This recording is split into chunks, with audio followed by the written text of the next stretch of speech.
Reciban un saludo. Gracias a Dios, el día de hoy pudimos concluir lo que fue nuestro estudio del libro de Sofonías.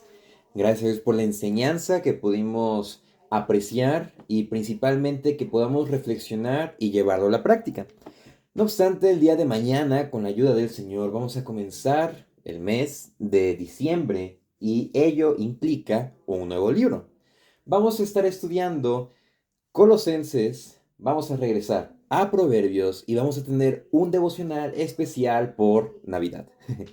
Entonces, el día de hoy o en esta tarde vamos a dedicar a estudiar lo que es la introducción a la carta a los colosenses. Entonces, se le titulé de la siguiente manera: Colosenses, la gloriosa obra de Cristo en el creyente. Y vamos a estar estudiando unos aspectos bastante interesantes y bueno, vamos a iniciar con respecto a lo que fue el autor y el año. El autor. ¿Quién fue el autor? Bueno, casi todo el Nuevo Testamento fue escrito por una persona, lo que se le conoce como las cartas paulinas o las cartas del apóstol Pablo, que comprende desde Romanos hasta Filemón y algunos dicen que incluso Hebreos, pero eso fue una introducción que ya tratamos.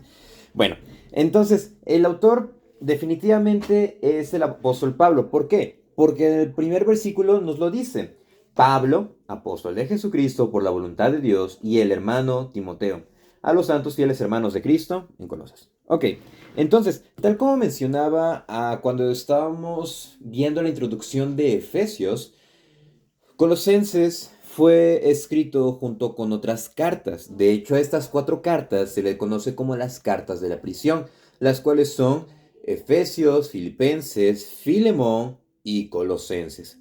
Cada una tiene su particularidad debido a qué, al contexto al cual fue escrito, a la iglesia y en un caso a la persona que fue Filemón, a quienes fueron dirigidas estas cartas.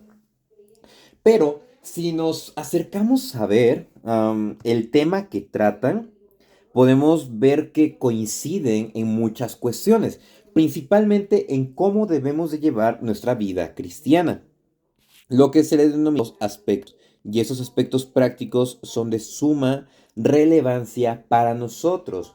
Cada una contiene su apartado teológico, ciertamente. ¿Por qué? Porque es muy importante entender, o en la medida de lo posible, lo que el Señor nos permite, entender cómo obra el Señor a través de la iglesia y cómo es su actuar al momento de qué, de restaurar a cada uno de los creyentes.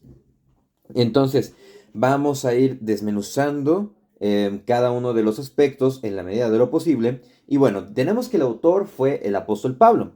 Vemos que fue escrita Colosenses junto con otras cartas, pero ¿en qué año fue escrito? Si recordamos nuestro estudio de Hechos, pudimos ver que el apóstol Pablo llegó a Roma y él estuvo encarcelado, por así decirlo, estuvo en una casa alquilada siendo custodiado por soldados que iban rotando constantemente y ahí llegaban personas, hermanos de distintos lugares, ¿para qué? Para escuchar al apóstol Pablo, para pedir consejo e inclusive igual de aquí surgieron las necesidades con las que se redactó cada una de estas cuatro cartas. Esto fue alrededor del año 60 al año 62 después de Cristo, cuando fueron escritas estas cartas. Bueno, en el caso de Colosenses fue enviada o fue quien fue el emisario para entregarla fue Tíquico, dice acá en Colosenses 4:7.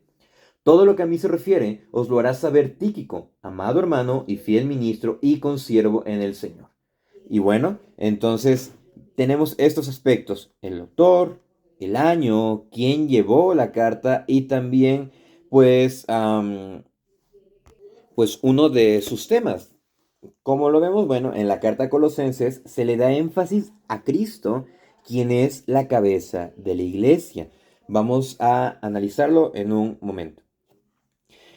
Estos cuatro libros que hacía referencia hace un momento, Colosenses, Efesios, Filemón y Filipenses, han sido llamados la anatomía de la cristiandad. Y esto, de acuerdo con eso, también se le podría llamar como la anatomía de la iglesia, porque como mencionaba, cada uno posee un tema y se relaciona entre sí. ¿Por qué? Porque pues el Señor en su grande misericordia permitió que cada una de las necesidades, a pesar de que fuesen distintas, el tema fuese contribuir al desarrollo de lo que es la iglesia.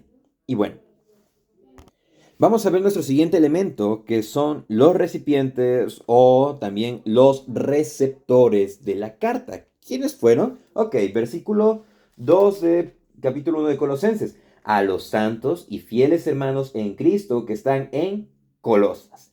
Gracia y paz sean a vosotros, de Dios nuestro Padre y del Señor Jesucristo. Esta carta fue escrita, obviamente, porque su nombre lo dice, a la iglesia de Colosas. Y bueno, Colosas era una ciudad en Frigia, en la provincia romana de Asia, eh, en Asia Menor, que hoy se le conoce como Turquía. Estaba a unos 160 kilómetros al este de Éfeso, que pues Éfeso era una de las regiones, estaba en la región de las siete iglesias a las que fue escrita una carta en el Apocalipsis. Y bueno, Colosas, de acuerdo a su historia, fue una ciudad próspera en el siglo V antes de Cristo, cuando estaba el rey Jerjes, el rey persa, también conocido como Asuero. Y bueno, estaba la ciudad en una de las rutas pues, más conocidas o principales del comercio entre norte, sur, este y oeste. Entonces era una ciudad era comercial, muy conocida y muy importante. Pero al momento de que llegamos a los días de Pablo, a los días de la iglesia en el año 60-62, el camino principal que había sido pues muy conocido, cambió y este camino llevaba a la ciudad cercana, la ciudad de Laodicea. Y de esta manera, la ciudad de Colosas empezó con un declive y pues las ciudades vecinas como Laodicea e Hiriápolis empezaron a prosperar. Aunque la población de Colosas era primordialmente gentil, había una gran colonia judía que obviamente tenía sus años de historia. ¿Por qué? Porque hubieron, perdón, varios emperadores que quisieron destruir a los judíos y los judíos tuvieron que huir. Bueno, la población mezclada de Colosas, de judíos y gentiles, se manifestaba a sí misma tanto en la composición de la iglesia, como en la herejía que estaba constantemente allí. La iglesia en Colosas comenzó durante el ministerio del apóstol Pablo, pero el apóstol Pablo no la fundó. El apóstol Pablo se encontraba en Éfeso, tal como está en Hechos 19, y su ministerio allí duró 3 años. Am, el fundador de esta iglesia no fue Pablo, sino que fue el hermano Epafras. Eso estando en el capítulo 1, el versículo 5. A causa de la esperanza que os está guardada en los cielos, de la cual ya habéis oído por la palabra verdadera del Evangelio, que ha llegado hasta vosotros, así como todo el mundo lleva fruto y crece también en vosotros desde el día que oísteis y conocisteis la gracia de Dios en verdad. Versículo 7. Como la habéis aprendido de Epafras, nuestro consiervo amado, que es un fiel ministro de Cristo para vosotros. Entonces, el- se infiere que Epafras se convirtió a través de la predicación del apóstol Pablo mientras éste estaba en Éfeso. Y a su vez, él regresó a Colosas y compartió, difundió y fundó la iglesia que se le conoció como la iglesia de Colosas, a la que está dirigida esta carta. Varios años después de que la iglesia se fundó, pues tristemente, surgió lo que fue una peligrosa herejía que empezó a amenazar am, la enseñanza doctrinal. Y bueno, esta enseñanza mala se le conoce como gnosticismo. Este proponía que Dios es bueno, pero la materia es mala, que Jesucristo era meramente era una de una serie de emanaciones que descendió a través de Dios. Y obviamente ellos lo consideraban menos que Dios. O sea, estaban tergiversando toda la enseñanza de la Biblia. También que a través del conocimiento se podían elevar por encima de la Biblia o por encima de también de las escrituras en ese momento, de los escritos que se les estaban mandando y también de los profetas, de los evangelios, de todo. ¿Por qué? Porque era gnosis, el conocimiento tenía que superar todo. Entonces, inclusive para ellos el conocimiento iba más que la salvación. O sea, a través del conocimiento podían ser salvos, pero también podían superar eso. Entonces, esto fue una herejía completamente, pues, mal y muy, muy peligrosa en su composición. ¿Por qué? Porque la iglesia de Colosas estaba batallando con esto y aparte con enseñanzas judaizantes, las cuales querían hacer, o las cuales decían, mejor dicho, que la enseñanza de Cristo estaba bien, pero debían de agregarle la ley, y eso era completamente equivocado. Un problema que tuvieron casi todas las iglesias. ¿Por qué? Porque el lugar que estaba en la enseñanza del Evangelio, un grupo de judíos, de judaizantes, trataba de distorsionar esa enseñanza. Y al surgir el gnosticismo y al estar pues la herejía judaizante, pues se combinaban y traían grandes problemas. Un ejemplo fue la necesidad de qué? Pues de la circuncisión para la salvación, observación de rituales ceremoniales que tenían que ver con las enseñanzas del Antiguo Testamento, tal como leyes de alimentación, festivales, días de reposo, y también lo que se le conoce como el ascetismo.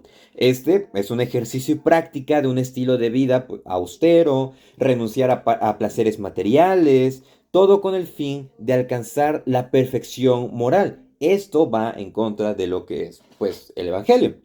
También estas enseñanzas que se llegaron a combinar llamaban a lo que fue la adoración de ángeles y también buscaban experiencias místicas que fuesen más allá de lo que estaba enseñándose a través de, pues, que Dios le estaba revelando al apóstol Pablo y también de los evangelios y también de los profetas. En pocas palabras, la iglesia de Colosas estaba siendo bombardeada por herejías, por toda clase de doctrina que estaba distorsionando el verdadero evangelio.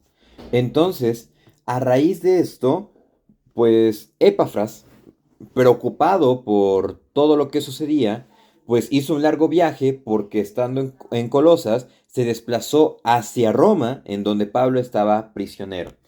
Esto se puede ver reflejado en Colosenses 4:12 cuando dice, os saluda Epafras, el cual es uno de vosotros, siervo de Cristo, siempre rogando encarecidamente por vosotros en sus oraciones, para que estéis firmes, perfectos y completos en todo lo que Dios requiere, porque de él doy testimonio de que tiene gran solicitud por vosotros y por los que están en la Odisea y los que están en Hierápolis. Entonces, estas enseñanzas empezaron en Colosas, pero de ahí, pum, pum, pum, se fueron distribuyendo hacia otras ciudades que eran más grandes. En el caso, la Odisea y también Hierápolis, que pues estaban teniendo su periodo de esplendor en ese momento.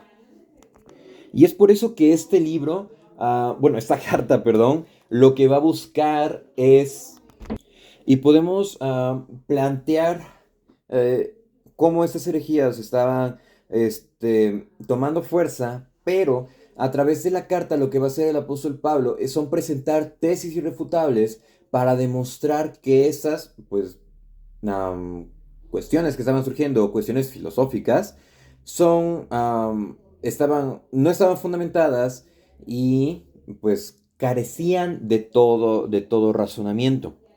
Bueno, ellos pensaban, los gnósticos, que tenían por así decirlo, un espíritu exclusivo, a pesar de que ellos creían también que tenían todo el conocimiento y que podían lograr todo lo que se propusieran. Entonces, esto estaba errado y el apóstol Pablo les contesta en Colosenses 1:28 que dice, a quien anunciamos amonestando a todo hombre y enseñando a todo hombre en toda sabiduría, a fin de presentar perfecto en Cristo Jesús a todo hombre. O sea, no es a través de nosotros, sino que es a través de Cristo que nosotros podemos progresar.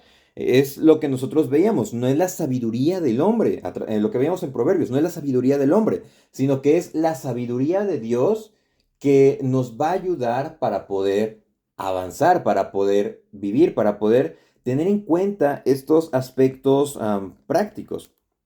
Después, los gnósticos creían en dogmas o que querían creer que Dios no había creado en realidad todo. Y esto vemos que es algo falso. Ahí mismo en el capítulo 1, el apóstol Pablo escribe, Él es la imagen del Dios invisible, el primogénito de toda creación. Versículo 16, porque en Él fueron creadas todas las cosas, las que hay en los cielos y las que hay en la tierra, visibles e invisibles, sean tronos, sean dominios, sean principados, sean potestades, todo fue creado por medio de Él y para Él. De esta manera estaba diciéndoles contundentemente, Dios creó todo, lo que ven e inclusive lo que no ven. Entonces, en este libro lo que se va a hacer, lo que va a hacer, se va a encargar de qué? De desmentir todas estas herejías, pero a su vez corresponder a esta oración, para que estén firmes, perfectos y completos en todo lo que Dios quiere.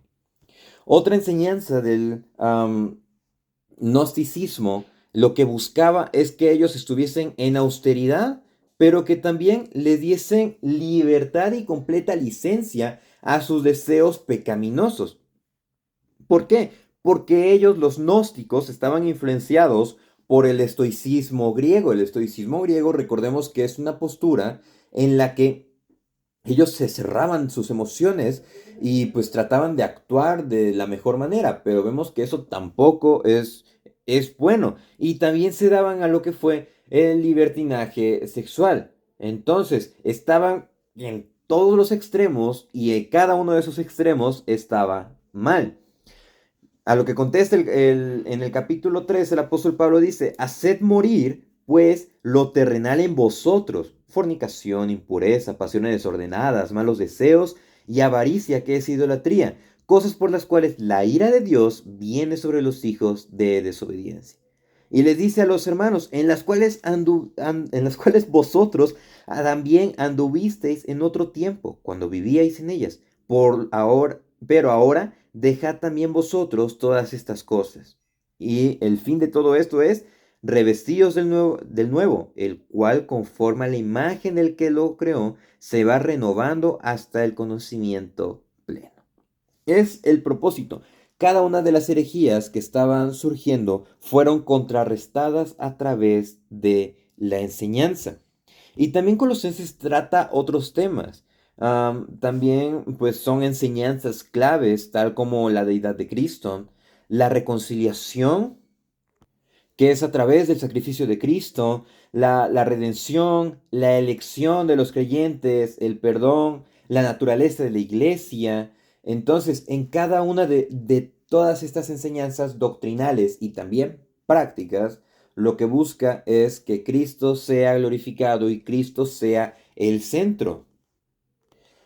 ¿Por qué? Porque siempre hay un problema latente. El peligro de tratar de agregar algo a Cristo o el tratar de quitar algo de Él. Esa es una herejía que ha estado desde años atrás, desde el huerto hasta nuestros días. ¿Por qué? Porque quieren agregarle obras, quieren agregarle misticismos, quieren agregarle conocimiento, filosofía y huecas y vanas sutilezas. Entonces, el cristianismo se centra en Cristo. Entonces, Es lo que dice también esta carta, Colosenses 2:9, porque en Él habita corporalmente toda la plenitud de la deidad. En Él está todo. En Él mora o habita toda la plenitud. Está completo. En la carta a Efesios, la iglesia es el objetivo principal y el pensamiento pasa o se mueve, todo con el fin de ir hacia Cristo. En el episodio de los Colosenses, Cristo es el objetivo principal y el pensamiento va directamente hacia la iglesia, pero como el cuerpo de Cristo. Entonces pertenecemos al cuerpo de Cristo, pero el fin es mostrar que Cristo es el centro. Y ese es el objetivo. De manera que, abarcando todos estos aspectos, me gustaría puntualizar en algo que vamos a llegar a revisar en los devocionales, pero que viene a sintetizar el objetivo de esta introducción. Está en el capítulo 3 de Colosenses, el versículo 16. La palabra de Cristo mora en abundancia en vosotros, enseñándoos y exhortándoos unos a otros en toda sabiduría, cantando con gracia en vuestros corazones al Señor con salmos e himnos y cánticos espirituales. Cristo debe de ser nuestro centro y al momento de que nosotros estemos llenos de Él, llenos de su gracia, de su verdad, es lo que nosotros vamos a estar compartiendo y debe de ser algo integral en cada uno de nosotros. Es por eso que este estudio, esta introducción se llamó Colosenses, la gloriosa obra de Cristo en el creyente, porque no somos nosotros, sino que es Cristo obrando en cada uno de nosotros, porque dice, y revestidos del nuevo, el cual conforme a la imagen del que lo creó, se va renovando hasta el conocimiento pleno. Versículo 12, vestidos pues como escogidos de Dios, santos y amados de entrañable misericordia, de benignidad, de humildad, de mansedumbre, de paciencia. Que Cristo sea nuestro centro y que en este último mes que va a iniciar el día de mañana podamos demostrarlo, aprenderlo, reflexionarlo y pues llevarlo a la práctica. ¿Por qué? Porque ese es el objetivo. Que a partir del día de mañana podamos seguir escuchando nuestro devocional Tiempo con Dios. Que el Señor les bendiga. El pueblo que andaba en tinieblas ha visto una gran luz. A los que vivían en sombra de muerte ha resplandecido una luz. Porque un niño nos es nacido, del cielo nos